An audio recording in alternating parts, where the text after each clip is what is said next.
দাদু, আজকে কিন্তু অনেক সুন্দর একটা গল্প শোনাবা আমাদেরকে। আমার সাথে ঘটে যাওয়া একটা গল্পই তাইলে আমি তোদেরকে শোনাই। আবার গল্পটা শুনে ভয় পাস না। না দাদু, আমরা ভয় পাবো না, আপনি শোনান। সমস্যা নাই দাদু। আচ্ছা তাহলে শোন, ঘটনাটা প্রায় আজকে থেকে 3 যুগ আগে ঘটেছিল।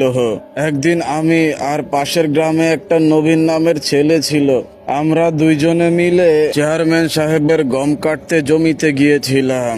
দাদা, আজকে মনে হয় কাজে না আসলেই ভালো হতো। কেন ছোট, হঠাৎ আবার তোর কি হইলো, এই কথা বললি যে? দাদা দেখেন না কি গরমটাই পড়ছে, গরমে পুরো আমার শরীর ঘেমে গেছে। এত গরমের ভিতরে কি কাজ করা যায়? তা অবশ্য কথাটা মন্দ বলিস নাই, আজকে সত্যি অনেক গরম পড়ছে। ছোট, আজকের ভিতরে এই সমস্ত জমির গমগুলো আমাদের কাটতে হবে।